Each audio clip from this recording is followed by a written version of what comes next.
এটি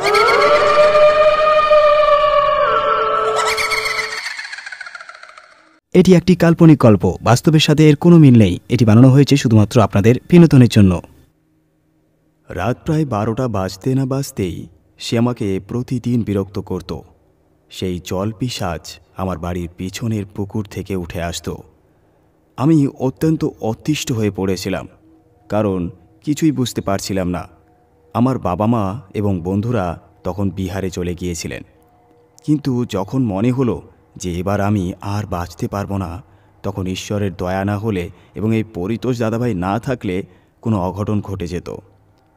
বন্ধুরা, আমাদের বড়রা প্রায়ই বলে থাকেন, অচেনা পুকুর, নদী কিংবা যে কোনো জলাশয়ের কাছে না যাওয়াই ভালো, কারণ আমরা জানি না সেগুলোর গভীরতা কতটা, বা সেখানে কি কি আছে আর কি নেই।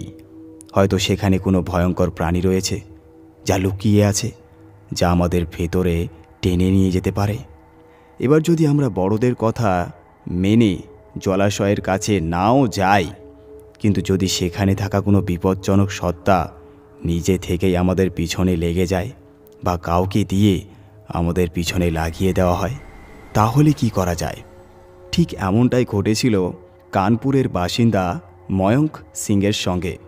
এই গল্পটি তিনি আমাদের সঙ্গে ভাগ করে নিয়েছেন। ঘটনাটি তখনকার, যখন ময়ঙ্কের কানপুরের এক ব্যাংকে চাকরি হয়েছিল। ময়ঙ্কের পরিবারও কানপুরেই থাকত, কিন্তু ব্যাংকটি তার বাড়ি থেকে প্রায় 25 থেকে 30 কিলোমিটার দূরে ছিল। এতটা দূরত্ব রোজ যাতায়াত করাটা বেশ কষ্টসাধ্য হয়ে উঠেছিল। তিনি বাইকে যাতায়াত করতেন, কিন্তু এরপর ভাবলেন ব্যাংকের কাছাকাছি একটা ভাড়া বাড়ি নিয়ে ফেললে ভালো হয়, তাহলে আসা যাওয়ার ঝামেলা কমে এবং তিনি একাই সেখানে থাকতে পারবেন। তিনি এই ব্যাপারে তার বাবা মায়ের সঙ্গে আলোচনা করলেন। তারা বললেন, ঠিক আছে, যদি আশেপাশে কোনো ভালো বাড়ি পাওয়া যায় তাহলে নিয়ে নিও। তবে সপ্তাহের মধ্যে কিন্তু একবার বাড়ি চলে এসো, যেহেতু তুমি কানপুরের মধ্যেই আছো, কোনো সমস্যা হবে না। ময়ঙ্ক রাজি হয়ে গেলেন এবং বন্ধুবান্ধবদের সঙ্গে কথা বলতে লাগলেন, যাতে তারা কোনো ভালো বাড়ির খোঁজ দিতে পারে। কয়েকদিন খোঁজাখুঁজির পর এক বন্ধু বলল, দেখ ভাই, একটা বাড়ি পাওয়া গেছে, আর ব্যাংক থেকে মাত্র 2 কিলোমিটার দূরে।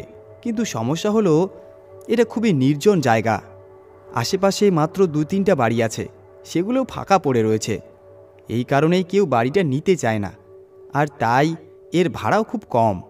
ময়ঙ্ক বলল, এতে অসুবিধার কি আছে? এটা তো আরও ভালো ব্যাপার, কেউ বিরক্ত করবে না। ময়ঙ্ক আসলে শান্ত পরিবেশ পছন্দ করতেন, তাই এমন নির্জন জায়গার কথা শুনে তিনি আরও আগ্রহী হয়ে উঠলেন। পরের দিন তিনি তার বন্ধু রাহুলকে নিয়ে সেই বাড়িটি দেখতে গেলেন। বাড়িটি সত্যিই একদম নির্জন জায়গায় ছিল। মাত্র 2টি বাড়ি ছিল আশেপাশে, তাও খালি পড়েছিল।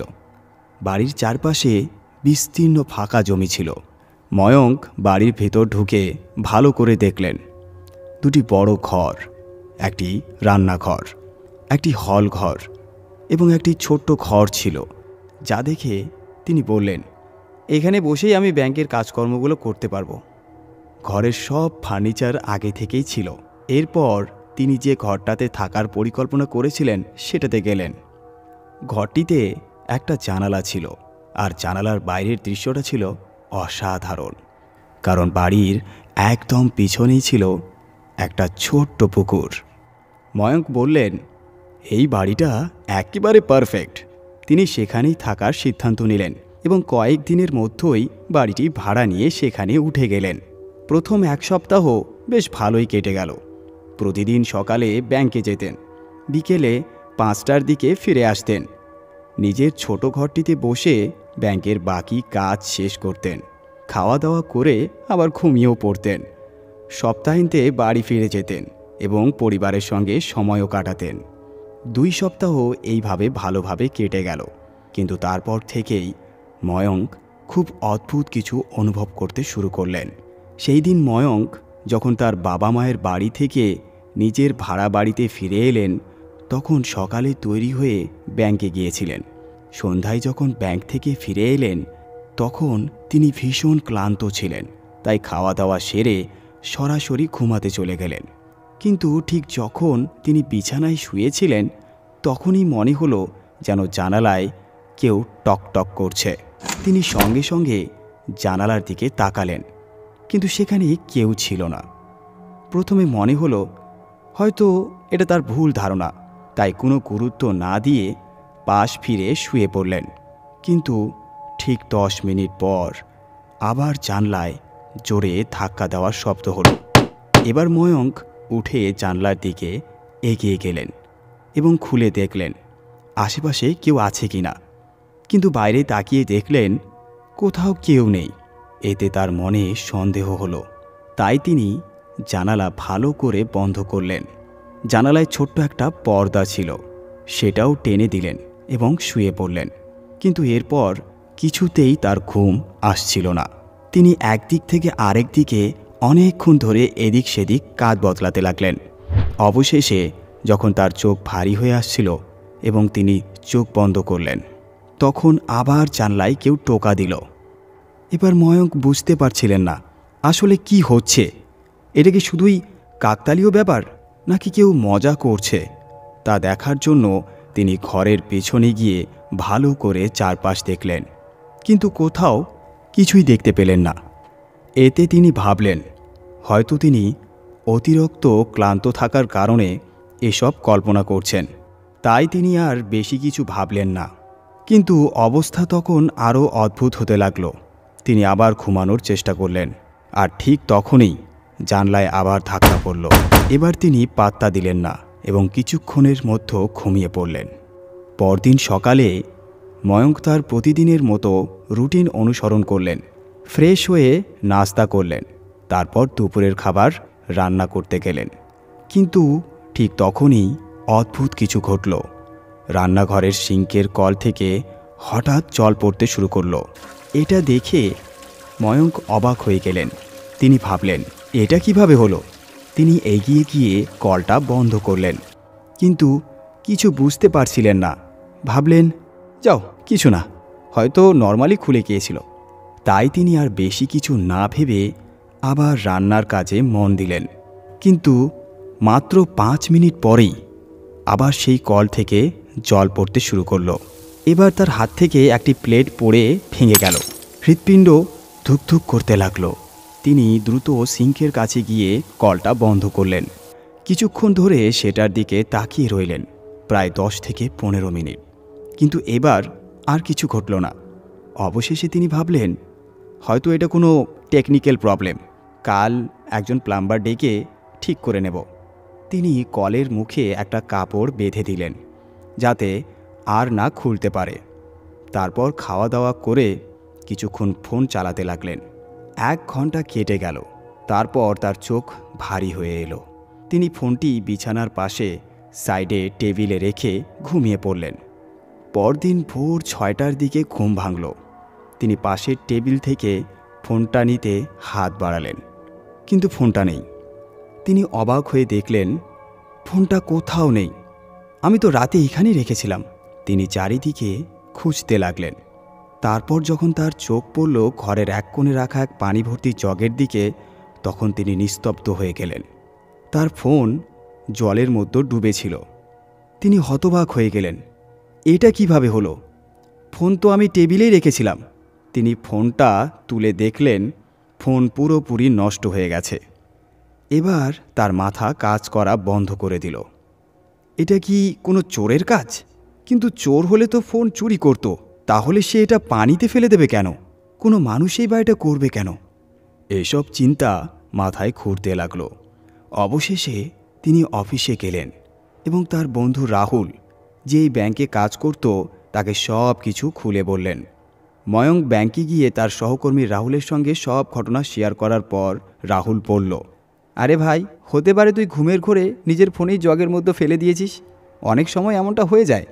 ময়ঙ্ক একটু ভাবলেন, হ্যাঁ, এটাও হতে পারে। আমি তো ফোনটা টেবিলে রেখে ঘুমিয়েছিলাম, কিন্তু হয়তো ভুল করেই পানির জগে ফেলে দিয়েছি। তিনি এই ঘটনাটাকে খুব একটা গুরুত্ব দিলেন না এবং সব কিছু ভুলে গিয়ে অফিসের কাজে যোগ দিলেন। কিন্তু সেই রাতে যখন তিনি ব্যাংক থেকে বাড়ি ফিরলেন, তখন তার পায়ের নিচ থেকে যেন মাটি সরে গেল। ভয়ঙ্কর দৃশ্য। সারা ঘর তছনছ হয়ে গিয়েছিল। টেবিল চেয়ার উল্টে পড়েছিল, ফুলদানি ভাঙা পড়েছিল, ঘরের সব কিছু এলোমেলো হয়ে ছড়িয়ে ছিটিয়েছিল। ঘরের ডাবল বেড নিজের জায়গা থেকে সরিয়ে ফেলা হয়েছিল, আলমারি উপুড় হয়ে পড়েছিল, আর সবচেয়ে অদ্ভুত ব্যাপার ছিল সব কিছু ভিজে ছিল। বিছানা, চাদর, বালিশ, কাপড় সব কিছু একদম জলময় ছিল। এতে ময়ঙ্ক পুরোপুরি স্তব্ধ হয়ে গেলেন। তিনি দৌড়ে বাথরুমে গিয়ে কলগুলো চেক করলেন। দেখলেন সব কল খোলা ছিল, কিন্তু এক ফোঁটাও জল পড়ছিল না।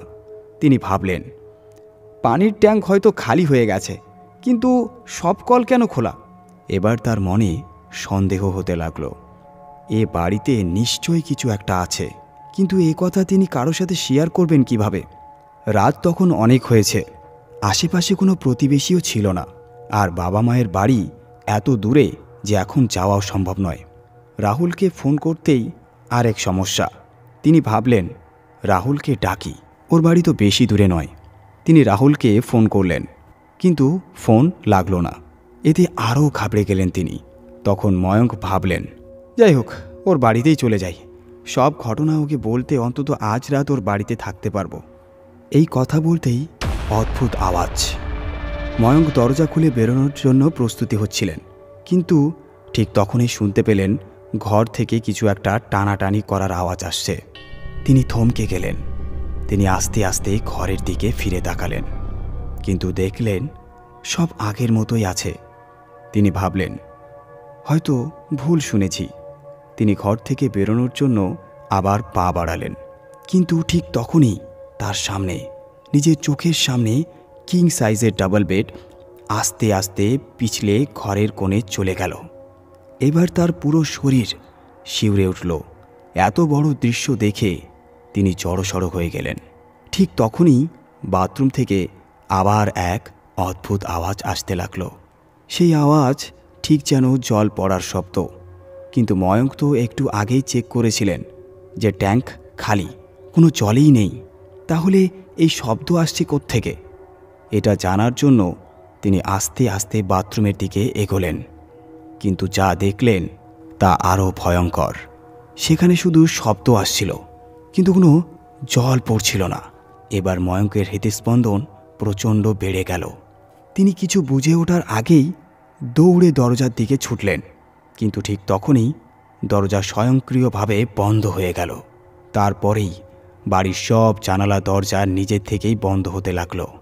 এবার ময়ঙ্কের শরীর যেন জমে গেল। অদৃশ্য জল, অদৃশ্য শক্তি। তিনি দরজা খোলার অনেক চেষ্টা করলেন, কিন্তু দরজা 1 ইঞ্চিও নড়ল না। ঠিক তখনই তিনি অনুভব করলেন তার জুতোতে জল জমতে শুরু করেছে। তিনি নিচের দিকে তাকিয়ে দেখলেন, কিন্তু মেঝেতে কোনো জল নেই, কিন্তু তার জুতো একদম ভিজে যাচ্ছিল। এবার তিনি আরও আতঙ্কিত হয়ে পড়লেন, আর ট্রাউজার ধীরে ধীরে ভিজতে শুরু করল। আরও কিছুক্ষণ পর তার প্যান্ট ঘুটনি পর্যন্ত ভিজে গেল। তারপর ধীরে ধীরে তার জামাও ভিজতে লাগলো। এবার তিনি অনুভব করলেন তিনি এমন জায়গায় দাঁড়িয়ে আছেন যেখানে পানির প্রবাহ আছে। তিনি সামনের দিকে 1 পা বাড়ালেন, কিন্তু অনুভব করলেন পানি তাকে টেনে নিচ্ছে, ঠিক যেমন নদীর গভীর জলে হাঁটতে গেলে হয়। তিনি বুঝতে পারলেন না কি করবেন। তারপর হঠাৎ তিনি অনুভব করলেন গলা পর্যন্ত পানি উঠে গেছে। তারপর ধীরে ধীরে পানি তার মাথার উপর উঠতে লাগলো। এবার তিনি বুঝতে পারছিলেন না তিনি আসলেই ডুবেছেন নাকি এটা তার কল্পনা। তিনি শ্বাস নিতে পারছিলেন না। তিনি বাঁচার জন্য হাত পা ছুটতে লাগলেন, কিন্তু কিছুতেই কিচ্ছু হচ্ছিল না। এবার তার চোখের সামনে অন্ধকার নেমে এলো। তিনি তার চারপাশে কিছুই দেখতে পাচ্ছিলেন না। ঠিক তখনই হঠাৎ তিনি শুনতে পেলেন দরজা খুলে যাওয়ার শব্দ। পরবর্তী মুহূর্তেই তিনি অনুভব করলেন পুরো শরীর মাটিতে পড়ে গেল। তারপর কি হলো সেটা কিছুই মনে নেই, কিন্তু যখন তার চোখ খুলল তখন তিনি রাহুলের বাড়িতে। সব কিছু মনে পড়তেই সে আতঙ্কিত হয়ে পড়ল। রাতের ঘটনাগুলো মনে পড়তে তিনি যেন ভয়ে কাঁপতে লাগলেন। তিনি রাহুলকে জিজ্ঞাসা করলেন, আমি তোমার বাড়িতে এলাম কিভাবে? রাহুল বলল, আমি রাতের বেলা তোমার বাড়ির সামনে দিয়ে যাচ্ছিলাম, তখন ভাবলাম তোমার সাথে একটু দেখা করে আসি, কিন্তু দরজা খুলতেই দেখি তুমি মাটিতে পড়ে আছো, পুরো শরীর ভেজা। আর তোমার বাড়ির অবস্থা দেখে আমি তো পুরো স্তব্ধ, সব কিছু তছনছ হয়ে আছে। রাহুল তখন ময়ঙ্ককে জিজ্ঞাসা করল, এটা কিভাবে হলো? সত্যটা জানার পর রাহুল হতবাক। ময়ঙ্ক একে একে সব ঘটনা খুলে বলল। সব কিছু শুনে রাহুল হতবাক হয়ে গেল। সে বিশ্বাসই করতে পারছিল না যে এমন কিছু সত্যিই ঘটতে পারে। কিন্তু ময়ঙ্ক যখন তাকে বিস্তারিতভাবে ব্যাখ্যা করল, তখন গিয়ে রাহুল পুরোপুরি বিশ্বাস করল। এরপর রাহুল একটি এমন সত্য জানালো যা শুনে শুধু ময়ঙ্ক নয়, আপনাদেরও গায়ে কাঁটা দিয়ে উঠবে। রাহুল বলল, এর মানে আমি যা শুনেছিলাম তা একদম সত্যি? ময়ঙ্ক অবাক হয়ে বলল, তুমি কি শুনেছিলে এই বাড়ির সম্পর্কে? তখন রাহুল বলল, আজ থেকে প্রায় 5-6 বছর আগে এই বাড়িতে এক যুবক ভাড়া থাকত, যে কালো জাদুর চর্চা করত। একদিন সে বাড়ির পিছনের পুকুরে এক জলপিশাচকে দেখতে পায়। তখন সে তন্ত্রমন্ত্রের সাহায্যে সেই জলপ্রেতকে বন্দি করার চেষ্টা করেছিল। মধ্যরাতে সে বিশেষ এক তান্ত্রিক সাধনা করেছিল, যাতে সে জলপ্রেতকে নিজের নিয়ন্ত্রণে আনতে পারে। কিন্তু দুর্ভাগ্যবশত সে তার জাদুতে ব্যর্থ হয়, বরং সে সেই জলপিশাচকে আরও ক্রুদ্ধ করে তোলে। পরদিন সকালে সেই যুবকের লাশ ওই বাড়ির ভেতরে পাওয়া যায়। সাথে পাওয়া যায় তন্ত্রমন্ত্রের সমস্ত উপকরণ। ময়নাতদন্তে জানা যায় সে পানিতে ডুবে মারা গেছে। কিন্তু সবচেয়ে অদ্ভুত ব্যাপার হলো, সে যদি পানিতে ডুবে মারা যায় তাহলে তার লাশ বাড়ির ভিতর এলো কিভাবে? এই রহস্য আজও কেউ বুঝতে পারেনি। এই ঘটনার পর থেকে কেউই এই বাড়ি ভাড়া নিতে চায় না। এই কথা শুনে ময়ঙ্ক রাগে কেঁপে উঠল। সে চিৎকার করে বলল, তুমি এত গুরুত্বপূর্ণ কথা আমাকে আগে বলনি কেন? কাল রাতে আমিও তো মারা যেতে পারতাম। রাহুল তখন দুঃখিত হয়ে বলল, আমি সত্যিই দুঃখিত ভাই, আমি জানতাম না ব্যাপারটা এত ভয়ঙ্কর হবে। আমি তোমার জন্য নতুন বাড়ি খুঁজে দেব, তুমি দয়া করে এই বাড়ি আজই ছেড়ে দাও। ময়ঙ্ক বুঝতে পারল তার কাছে আর কোনো উপায় নেই। সে বলল, ঠিক আছে, তবে আমাকে আগে কিছু দরকারি জিনিস নিয়ে আসতে হবে। রাহুল কিছুটা ভয় পেল। সে বলল, ওখানে আবার গেলে যদি কিছু হয়? কিন্তু ময়ঙ্ক তাকে বোঝালো, এখন দিন, আমরা একসাথে যাব, কিচ্ছু হবে না। আমার ব্যাংকের কিছু গুরুত্বপূর্ণ কাগজপত্র সেখানে রয়ে গেছে, সেগুলোই আনতে হবে। তাই আর দেরি না করে দুজন দুপুর 12টায় সেই বাড়িতে গেল। বাড়ির পরিস্থিতি আগের মতোই। তারা বাড়িতে ঢুকে দেখল সব কিছু আগের মতোই তছনছ হয়ে পড়ে আছে। ময়ঙ্ক দ্রুত তার সমস্ত দরকারি জিনিস ব্যাগের মধ্যে ভরে নিল। তারপর তারা দ্রুত সেই বাড়ি থেকে বেরিয়ে গেল। এরপর ময়ঙ্ক রাহুলের বাড়িতে 2-3 দিন রইল। সে তার বাবা মাকে ফোন করে সব ঘটনা জানালো। তার বাবা মা বললেন, তুমি আর বাইরে থেকো না, আমাদের কাছে ফিরে এসো। কিন্তু ময়ঙ্ক তাদের আশ্বস্ত করল, এবার আমি ভালো করে দেখে শুনে বাড়ি নেব। 2-3 দিন পর ময়ঙ্ক একটা ভালো এলাকায় নতুন বাড়িতে শিফট করল। যদিও ভাড়া বেশি ছিল, তবু অন্তত আশেপাশে মানুষ ছিল। তবে ময়ঙ্ক ভাবছিল সব কিছু এবার ঠিক হয়ে গেছে, কিন্তু নতুন বিপদ তখনও তার জন্য অপেক্ষা করছিল। 2 দিন পর হঠাৎ ময়ঙ্কের মনে পড়ল তার খুব গুরুত্বপূর্ণ একটা ফাইল পুরনো বাড়িতে রয়ে গেছে। এদিকে তখন রাত হয়ে গেছে, কিন্তু পরদিন ব্যাংকের ম্যানেজারকে ওই ফাইল দিতেই হবে, না হলে বড় সমস্যায় পড়তে হবে। ময়ঙ্ক তাড়াতাড়ি রাহুলকে ফোন করল।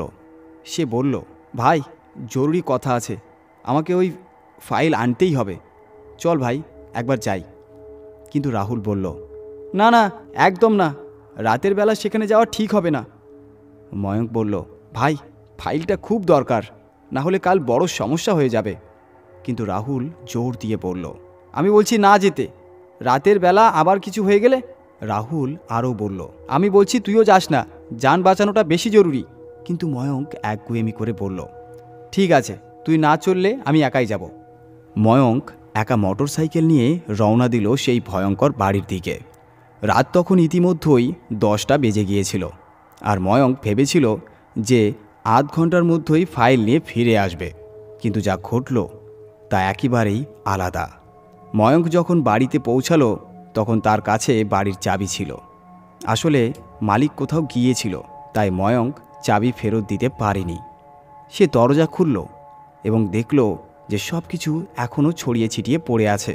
সে নিঃশব্দে কোনো আওয়াজ না করে সোজা নিজের ঘরের দিকে গেল এবং ফাইল খুঁজতে লাগলো। চারপাশে সব কিছু এলোমেলো থাকায় ফাইল খুঁজে পেতে অনেক সময় লাগছিল। সে যখন ড্রয়ার ঘাঁটছিল ঠিক তখনই হঠাৎ অন্য এক ঘর থেকে কিছু আওয়াজ আসতে লাগলো। ভয়ে তার হাত থেকে ফাইল পড়ে গেল। তার মনে একের পর এক নেতিবাচক চিন্তা আসতে লাগলো। যদি কিছু অস্বাভাবিক ঘটে, যদি কিছু সত্যি অদ্ভুত হয়। ময়ঙ্ক দ্রুত ফাইল খুঁজতে শুরু করলো, যাতে যত তাড়াতাড়ি সম্ভব এখান থেকে বেরিয়ে যেতে পারে।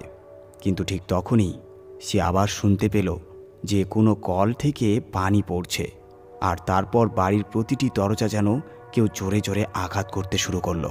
ঠিক সেই মুহূর্তে তার হাতের কাছে দরকারি ফাইলটি পেয়ে গেল। সে সঙ্গে সঙ্গে ঘর থেকে বেরিয়ে গেল। সে বাড়ি থেকে বেরিয়ে আসারই ছিল, তখনই হঠাৎ কেউ তার পা টেনে ধরল। ময়ঙ্ক মাটিতে পড়ে গেল। সে পিছন ফিরে তাকালো, কিন্তু সেখানে কেউ ছিল না। আবার সে উঠে দাঁড়ালো, বাইরে যাওয়ার চেষ্টা করলো, কিন্তু ফের কেউ যেন তার পা ধরে টান দিল। সে আবার পড়ে গেল, আবার পেছনে তাকিয়ে দেখল, কিন্তু কিছুই নেই। এখন তার শ্বাস প্রশ্বাস দ্রুত হয়ে গেল। চারিদিকে দরজায় আঘাতের শব্দ, কল থেকে পড়তে থাকা পানির আওয়াজ, আর তার উপর হঠাৎ পুরো বাড়ির আলো নিভে গেল। চারপাশে ঘন অন্ধকার। সে মোবাইল বের করল, কিন্তু ব্যাটারি ডেড। এখন আপনি খেয়াল করছেন তো, এমন ভৌতিক পরিস্থিতিতে মোবাইল বা টর্চ লাইট সব সময় বন্ধ হয়ে যায়। তখন হঠাৎ তার মনে পড়ল পকেটে একটা লাইটার আছে। সে লাইটার জ্বালালো। হালকা আলোয় সে চারিপাশ দেখার চেষ্টা করল। জানালা ও দরজাগুলো এখনও কাঁপছিল। হঠাৎ সে সামনের দরজার দিকে নজর দিল। দরজার কাছে যেতেই সে আটকে গেল, কারণ সেখানে কেউ দাঁড়িয়েছিল। লাইটারের আলোয় সে দেখতে পেল মাত্র 4 ফুট উচ্চতার এক ব্যক্তি, মাথা নিচু, গায়ে সাদা পোশাক। কোনো শব্দ নেই। ময়ঙ্ক জিজ্ঞেস করল, কে কে কে তুমি? কোনো উত্তর এলো না। লোকটি কেবল নিঃশব্দে দাঁড়িয়েছিল। ময়ঙ্ক ধীরে ধীরে তার দিকে এগোতে লাগলো, কিন্তু মাত্র 2 কদম এগোতেই সেই ব্যক্তি অন্ধকারে মিলিয়ে গেল। এবার ময়ঙ্কের গলা শুকিয়ে গেল, শ্বাস প্রশ্বাস দ্রুত হতে লাগলো। সে পিছনে তাকানোর সাহস পেল না। সে ধীরে ধীরে দরজার দিকে এগোতে লাগলো। তখনই সে অনুভব করল যেন কেউ তার পিছনে ধীরে ধীরে হাঁটছে। সে থামল। পিছনের পায়ের শব্দ থেমে গেল। আবার হাঁটা শুরু করলো। আবার মনে হলো কেউ পিছনেই আছে।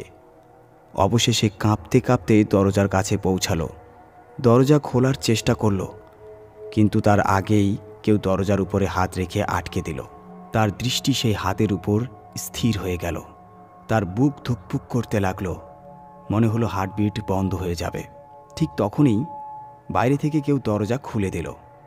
ময়ঙ্ক তাকিয়ে দেখল সামনের বাড়ির মালিক দাঁড়িয়ে আছেন, সঙ্গে একজন আঘরি। ওদের একসঙ্গে দেখে ময়ঙ্ক হতভম্ব হয়ে গেল। সে দ্রুত পিছনে ফিরে তাকালো, কিন্তু পিছনে কেউ ছিল না। বাড়ির মালিক জিজ্ঞেস করল, তুমি এখানে কি করছো? তুমি তো বাড়ি চলে গেছিলে, তাই না? ময়ঙ্ক উত্তর দিল, আমি শুধু আমার ফাইল নিতে এসেছিলাম। ঠিক তখনই এই আঘরি বাড়ির ভেতর প্রবেশ করল। সে ময়ঙ্কের দিকে তাকিয়ে বলল, তুই এখানে কিছু দেখেছিস? ময়ঙ্ক বিস্ময়ে চমকে উঠল। সে বলল, হ্যাঁ, আমি একজন ছোটোখাটো ব্যক্তিকে দেখেছিলাম। তখনই আঘরি বলল, এখানে জলপিশাচ আছে। কেউ তাকে এখানে জলবন্দি করে রেখে দিয়েছে, আর এখন সেই আত্মা এই বাড়িটিকেই তার আশ্রয় বানিয়ে নিয়েছে। ময়ঙ্ক ও বাড়ির মালিক দুজনেই আতঙ্কিত হয়ে গেল।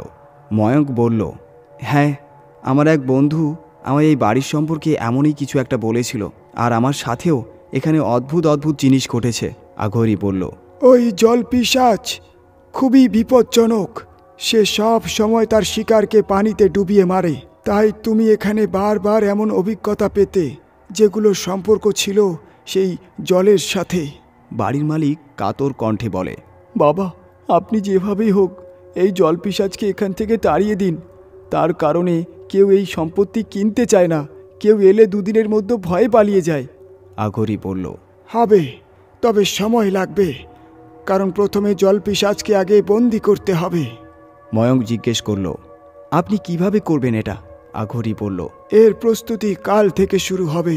এরপর সেদিন রাতে তারা সবাই বাড়ি ছেড়ে চলে গেল। পরের দিন সকালে ময়ঙ্ক তার বন্ধু রাহুলকে বলল, আজ আঘরি বাবা জলপিশাচকে বন্দি করবে, চল আমরা গিয়ে দেখি কিভাবে হয় এই কাজটা। রাহুল সঙ্গে সঙ্গে রাজি হয়ে গেল। সন্ধ্যাবেলায় তারা দুজন ফিরে গেল সেই ভাড়াটে বাড়িতে। সেখানে গিয়ে দেখে আঘরি, তার শিষ্য এবং বাড়ির মালিক উপস্থিত। ময়ঙ্ক বলল, আমি যখন পৌঁছালাম তখন দেখলাম পুরো হলঘরের মেঝেতে চাউলের গুঁড়ো দিয়ে বড় বড় লাইন টানা হয়েছে। জিজ্ঞেস করতেই জানা গেল যে ওই দাগের মধ্যে জলপিশাচকে বন্দি করা হবে। লক্ষণ রেখার মধ্যে শুধু আঘরি থাকবে, বাকিরা বাইরে থাকবে। রাত ৮টা। আঘরি নানা প্রস্তুতি নিতে লাগল। প্রথমে তিনি পুরো বাড়িতে গঙ্গা জল ছিটিয়ে দিলেন। তারপর বাড়ির প্রতিটি নলের মুখে লাল সুতো বাঁধলেন। এরপর একটি বড় পিতলের পাত্রে পানি ভরে সেটিকে চাউলের দাগের মাঝে রাখলেন। তারপর তিনি যজ্ঞের প্রস্তুতি শুরু করলেন। এবার রাত ৯টা। ঠিক রাত ৯টায় তিনি যজ্ঞের সামনে বসলেন এবং ময়ঙ্কের দিকে তাকিয়ে তাকে ডাকলেন। ময়ঙ্ক একটু আতঙ্কিত হলো, কিন্তু শেষ পর্যন্ত এগিয়ে গেলেন। আঘরি ধীরে ধীরে তার কানে কিছু বলল। আমি পরে বলবো আঘরি ঠিক কী বলেছিল তার কানে। এরপর ময়ঙ্ক আঘরির নির্দেশ অনুযায়ী কাজ করতে রাজি হয়ে গেল। আঘরি ময়ঙ্কের হাতে সামান্য চাউল দিলেন, তারপর নিজের অনুষ্ঠান শুরু করলেন। যখনই আঘরি ময়ঙ্কের দিকে তাকাতেন, ময়ঙ্ক তখনই চাউল ওই পিতলের পাত্রের পানিতে ফেলত। এই প্রক্রিয়াটি ৭ বার করা হলো। ঠিক তখনই ময়ঙ্ক একটি অদ্ভুত শব্দ শুনতে পেল।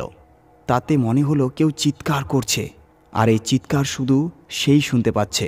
এটা ছিল জলপিশাচের কষ্টের চিৎকার। আঘরি ময়ঙ্কের দিকে তাকিয়ে বলল, কোনো শব্দ শুনছো? ময়ঙ্ক উত্তর দিল, হ্যাঁ। আঘরি এরপর ময়ঙ্কের হাত থেকে চাউল নিয়ে যজ্ঞকুণ্ডে ফেললেন। এরপর তিনি ময়ঙ্কের হাতে একটি রক্ষাসূত্র বাঁধলেন এবং বললেন, এবার দাগের মধ্যে এসো। ময়ঙ্ক ভিতরে ঢুকতেই চিৎকারের শব্দ আরও বেড়ে গেল। ময়ঙ্ক তার কান চেপে ধরল আর বলল, বাবা, এটা আমি সহ্য করতে পারছি না। আঘরি বলল, ঠিক আছে, তুমি এখন বাইরে চলে যাও। ময়ঙ্ক সঙ্গে সঙ্গে বাইরে বেরিয়ে এলো। এবার আমি বলি আঘরি ময়ঙ্কের কানে ঠিক কি বলেছিল। আঘরি বলেছিল, আমি এখন যজ্ঞ শুরু করব। যেহেতু তুমি জলপিশাচকে শেষবার দেখেছ, তাই তুমি নিশ্চিত করতে পারবে যে সে এই বৃত্তের মতো এসেছে কিনা। এই জন্য আমি তোমাকে ৭ বার চাউল দিতে বলব। চাউল পানিতে পড়লেই পানির পজিটিভ এনার্জির জল পিশাচকে টেনে আনবে। যখন জল পিশাচ ধরা পড়বে তখন তুমি তার চিৎকার শুনতে পাবে। তারপর তুমি বৃত্তের মধ্যে ঢুকবে। যদি চিৎকারের শব্দ আরও বেড়ে যায় তবে বুঝবে পিশাচ বৃত্তের মধ্যে বন্দী হয়ে গেছে। আঘরি ময়ঙ্কের হাতে রক্ষাসূত্র বেঁধেছিলেন, কারণ তা না হলে জল পিশাচ তাকে মেরে ফেলতে পারত। যজ্ঞ শেষ হওয়ার পর ময়ঙ্ক বাইরে এসেও জল পিশাচের অস্পষ্ট চিৎকার শুনতে পাচ্ছিল। কিন্তু ঠিক তখনই আঘরি ফের মন্ত্র পড়তে শুরু করলেন। মন্ত্রের আওয়াজ শুনেই চিৎকার থেমে গেল। এরপর দেখা গেল পিতলের পাত্রের পানি একেবারে লাল হয়ে গেছে। আঘরি বলল, জলপিশাচ এখন এই পাত্রের পানির মধ্যেই বন্দী। ময়ঙ্ক বিস্মিত হয়ে জিজ্ঞেস করল, এখন এই পানি দিয়ে কি করবেন? তো বন্ধুরা, পরবর্তী পার্টে আমি আপনাদেরকে বলবো যেই জল পিশাচকে বন্দি করার পর সে সাধু বাবা কী করেছিলেন। ধন্যবাদ। সকলে ভালো থাকবেন, সুস্থ থাকবেন এবং এইভাবে গল্প শোনার জন্য সাবস্ক্রাইব করে নিন আমার এই বঙ্গ হরর স্টোরি ইউটিউব চ্যানেলকে।